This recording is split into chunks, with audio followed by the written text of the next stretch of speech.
মেয়েটা যদি স্বামী পাগল হয় তাহলে মানুষে বলে যে না মেয়েটা খুব লক্ষ্মী, স্বামী ভক্ত, স্বামী ছাড়া কিচ্ছু বোঝে না। আর যদি ছেলেটা বউ পাগল হয় তাহলে সমাজের লোকে বলবে দেখছস নি ফুলাটা বউ পাগল, কি এমন করছে যে বউ ছাড়া কিচ্ছু বোঝে না।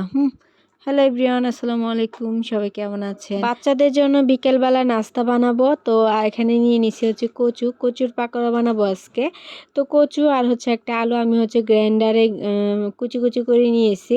নেওয়ার পরে তো দেখতেই পাচ্ছেন এখানে। তারপরে এখন দিয়ে দিব হচ্ছে পেঁয়াজ কুচি, তারপরে দিয়ে দিব হচ্ছে কাঁচামরিচ কুচি। আর এই নাস্তাটা কিন্তু খেতে খুবই মজা হয়। যাদের বাচ্চারা কচু খেতে চায় না তাদের বাচ্চাদের জন্য এই কচুর পাকোড়াটা বানাই দেখতে পারেন, খুবই মজা করে খাবে। আর তারা বুঝতেও পারবে না যে এটা কি কচু দিয়ে বানাইছে নাকি আলু দিয়ে বানাইছে, তারা কিন্তু খুব ভালো করেই খেয়ে নেবে মজা করে।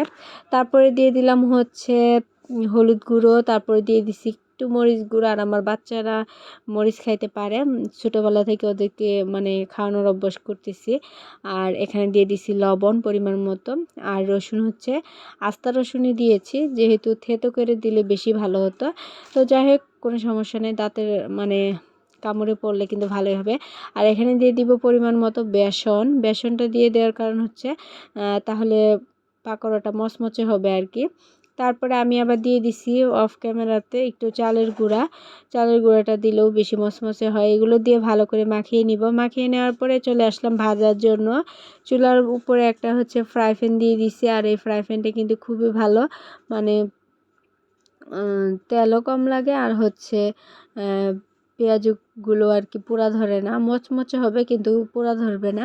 তো যাই হোক, একে একে আমি সবগুলো দিয়ে দিব এখানে সবগুলোই পেঁয়াজু দিয়ে ভালো করে এটা ভেজে নিব। আমার ছেলে তো বলতেছে আম্মা কখন হবে আর আমি কখন এগুলো খাবো। তো আমি বলতেছি দাঁড়াও বাবা, তোমাকে আমি ভেজে তারপরে দিব। তো জাল রেখেছি লো মিডিয়ামে, মানে বেশি জাল দিব না। বেশি জাল দিলে কিন্তু এটা মানে ভিতর থেকে হবে না, তো এটা একটু সিদ্ধ করতেও কিন্তু টাইম লাগবে।